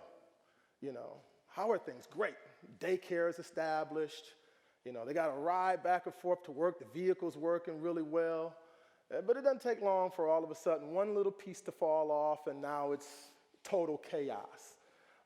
So they've got to have this wise choice process and be able to implement this thing. So what is the situation that I'm going through? The second thing is, how would I like this situation to work out or be for me? My car stopped working. So how would I like it to be? I'd love to have a vehicle to get back and forth to work and to school and to daycare. So this is what I would like to happen. The third choice is, what are my possible choices? And here they're forced to brainstorm. Think outside of the box a little bit, because some of those outside of the box ideas might be things that might help or work for them.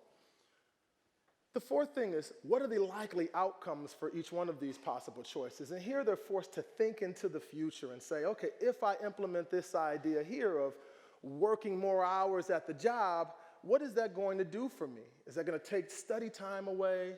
Is it going to take more time away from me spending with my children? So it's forcing them to think in the future and say, hey, how is this potentially going to hurt or help me? Number 5 is, which one will you commit to doing? And I'm going to talk about commitments in a few more minutes, but this isn't, hey, you know, I tried it for a week or 2 weeks and it doesn't seem like it's working, so I quit. They've got to wholeheartedly commit to it. And this is a lot like the DAPS rule. It's got to be dated. It starts on, you know, January 15th, and I hope to achieve this by February 25th. So it's some work in that time frame that's got to be done. So they got to commit to it. And the 6th one is, when and how will I evaluate this plan to see if it worked out in my favor? And that's, again, where that dated area comes into play. Now, after utilizing the wise choice process and students using this on a regular basis, you'll start to see some changes in these students. I know I do. I mean, I had one of my students stop me and say, hey, I just want to be honest with you and tell you what happened to me yesterday. You know, I was in the mall with several friends, and you know, we were doing some of the old things we used to do, and then I looked up and they started to steal some articles from Macy's. I said, well, what happened? She says, well, I started breaking down the wise choice process really fast. I said, well, this thing sometimes takes some time. You got to write it down, brainstorm, it kind of takes some time.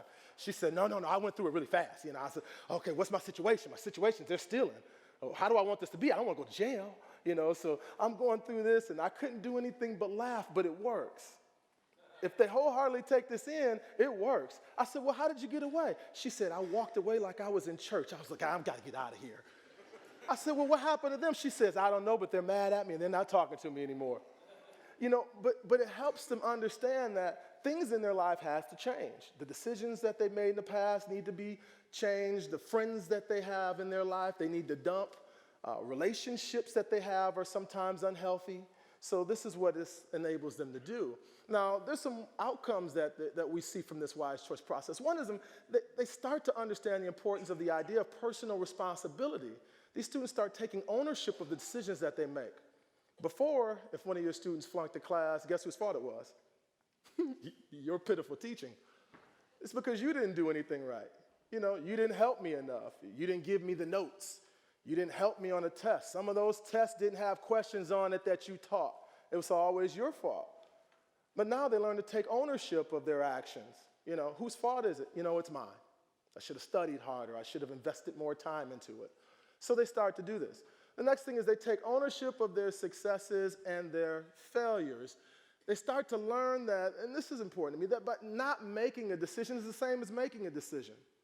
We'll have students that'll come to you the third or fourth week of the semester and say, I'm having financial aid issues. I got a letter saying that something's not right with whatever. And you go, okay, well, what are you going to do about it? I don't know yet. Then all of a sudden, week 12, they're, hey, I'm getting ready to register. And they say, is something wrong with my financial? How come you didn't do anything about it?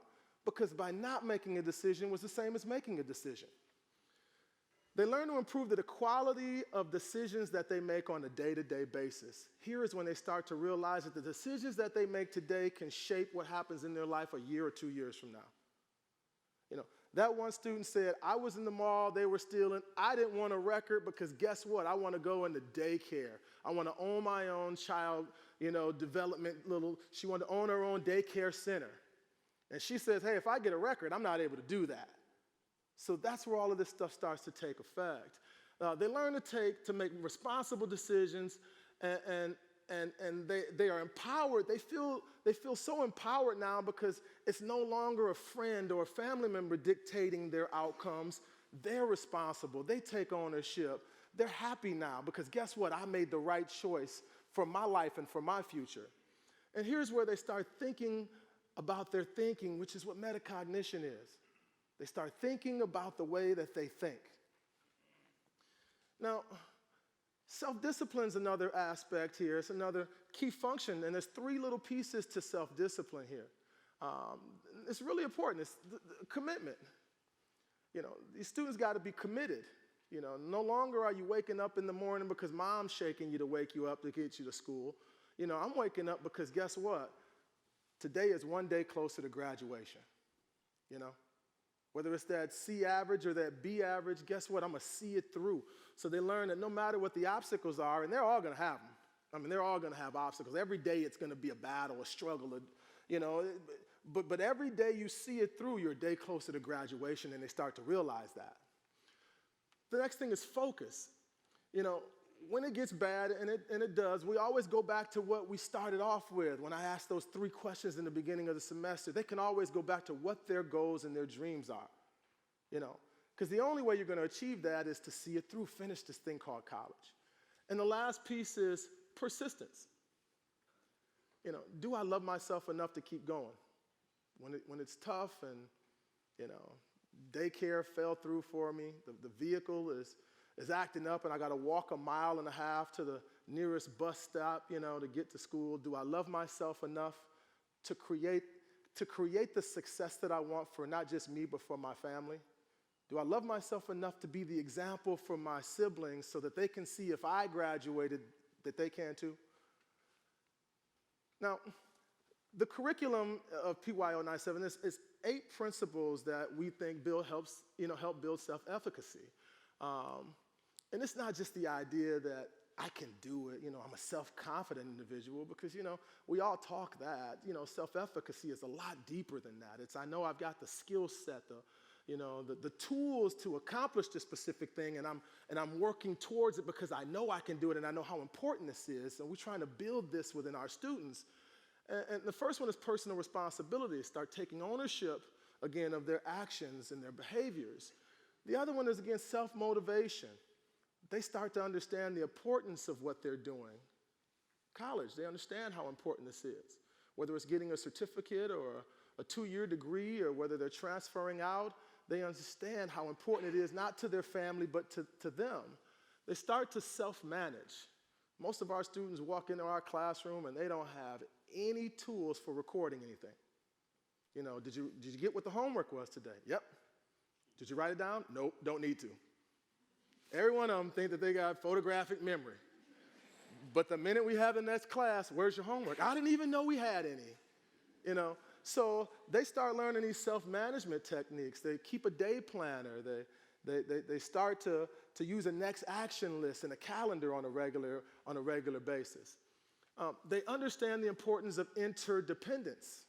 And most of our students are independent. You know, I can do it by myself. But they understand it's a more enriching and fulfilling experience by inviting other people in and checking out their personal viewpoint on a certain topic and thinking that, man, you know, even though I thought I knew, hey, I love your viewpoint. Let's put these things together and see what we can come up with together. And that's what interdependence is. They become self-aware. They start to really know themselves. But they also start to understand when people are taking advantage of them, and they learn to say those powerful words, or that one word that I love when they say. It's called no. Hey, you know, you want to go with me over here? I got homework. You know, but it's only going to be a little bit. No. I need to work on me. I need to do the things that are important to me. They understand the importance of lifelong learning. They continuously come to me and say, hey, did you read this article? Or did you see this video? Or I think you should show this in class. They're starting to do these things on their own.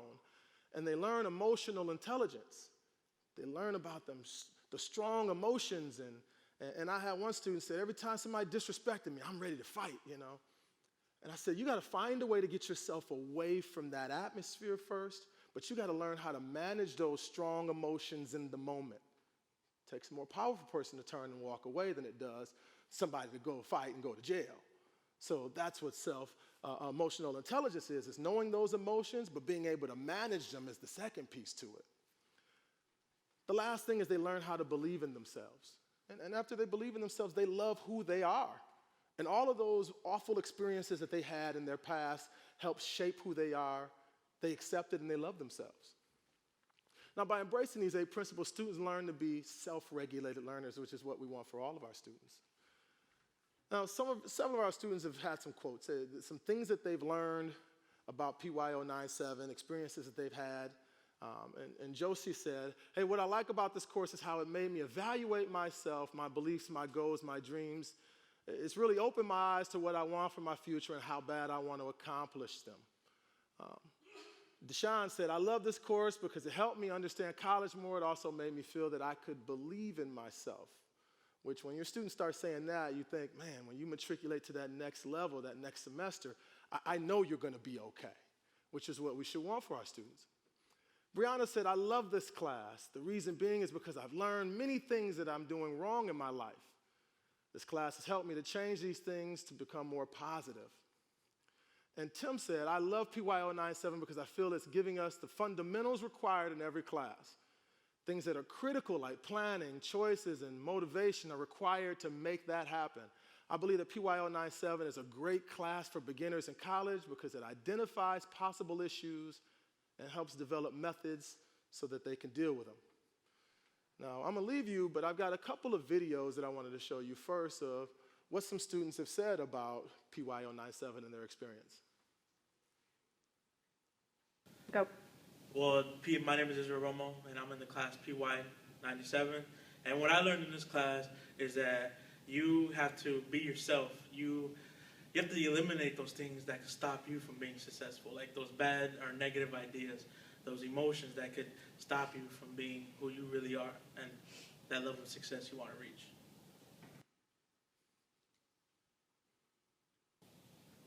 Hi, my name is Lucia Kalmeyer.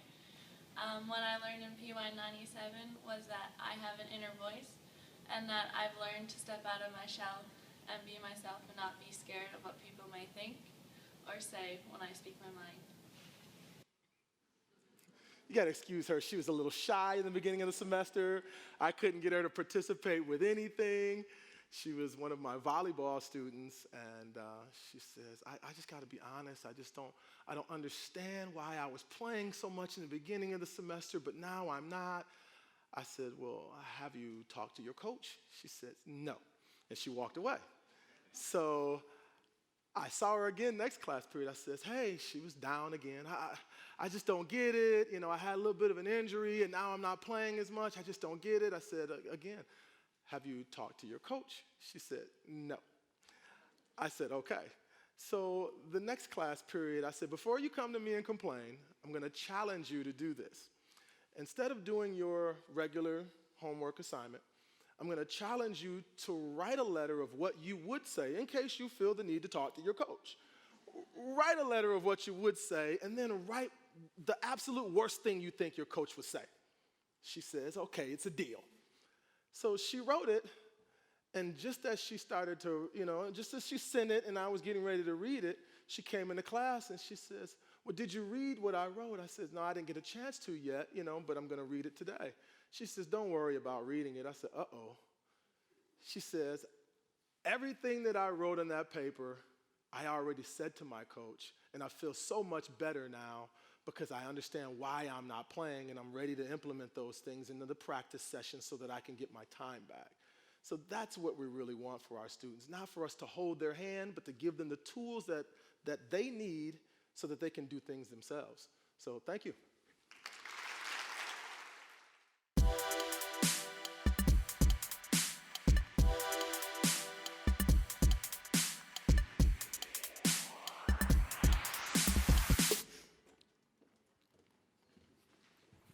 When John Lennon was 5 years old, one of his teachers asked him what he wanted to be when he grew up. His answer, happy. His teacher tried to explain to him that he didn't understand the question. I think he understood it perfectly. We hear a lot about success, but I want more. And you guys are worth it. What about happiness? Is someone successful who makes a six-figure income and has to go on anti-anxiety medication to cope with life? Or someone who has to have a drink every night to cope with stress? And of course, we all know that anxiety and stress are not limited by economic groups.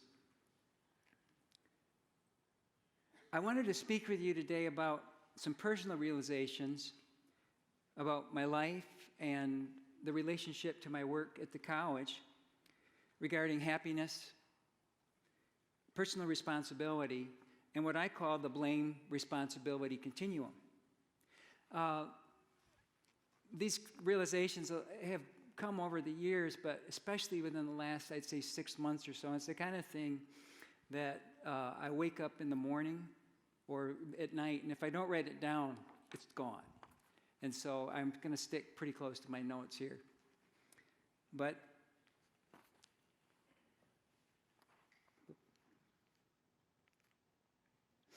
one of my favorite stories is A Christmas Carol by Charles Dickens. And it's the story of someone moving from blame, indifference, and animosity toward responsibility, compassion, and kindness.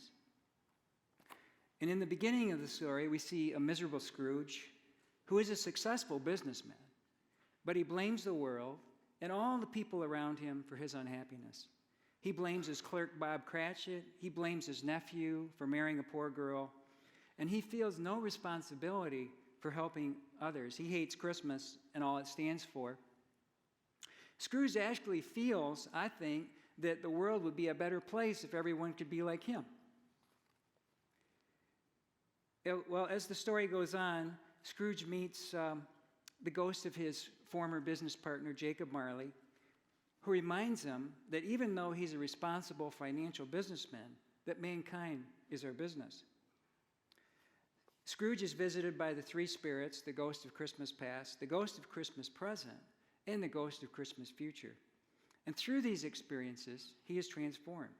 He sees a past, and we understand that he had a difficult childhood and comes to blame a harsh world for how he is being in the first part of the story. He sees his present and how what he has chosen has contributed to the present state of the world around him. And he gets a glimpse of a dismal, imminent future and asks the ghost of Christmas future, are these the things that will be, or are these the things that may be? He vows to change to create better in his life, and he awakens on Christmas Day, realizing that he is responsible for his own happiness, and that a better future is dependent on him taking responsibility for himself and for contributing to the well-being of the world around him. He gives generously to the poor, becomes like a second father to Tiny Tim, and becomes an uplifting individual. What a story. It's not only the story of someone moving up the blame responsibility continuum, it's also the story of someone changing their personal reality. In the beginning of the story, if someone had mentioned to Scrooge that he was not taking responsibility for his life, the response would have been, bah humbug. He might have said that what he was being and doing was a responsible course of action dictated by his circumstances. Don't we all? Sometimes these changes happen spontaneously and almost miraculously, as in the story of Scrooge.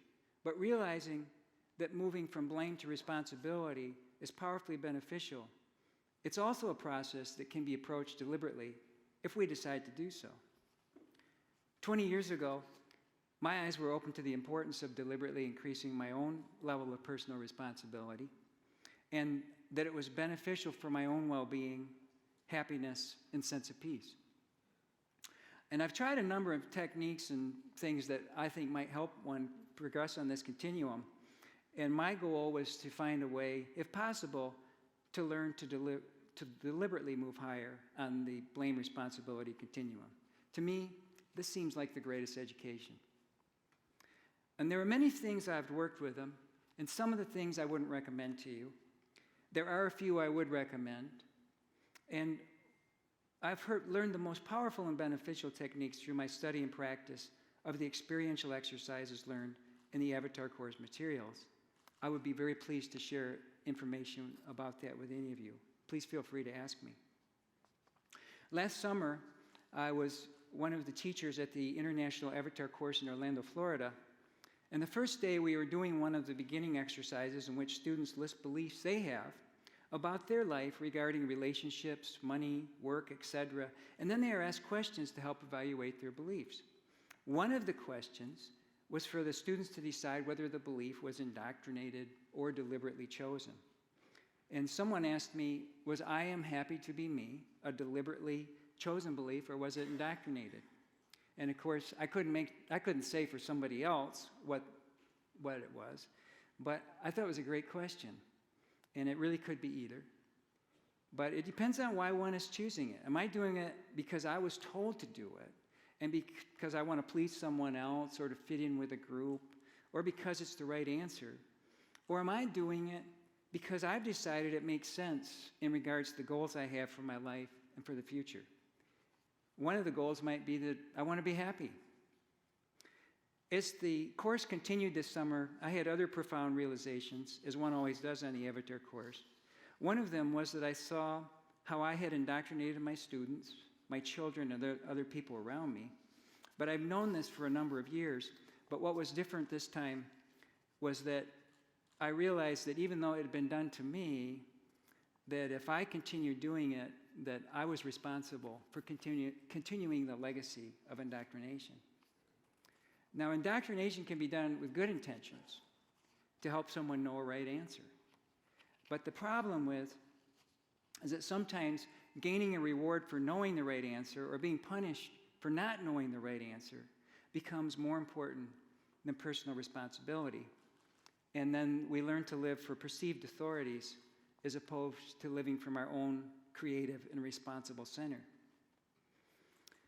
The lowest level on the blame responsibility continuum might be that say, for example, somebody has committed an act for which no sane person would take responsibility and blames it on another person in authority by saying, I was only following orders.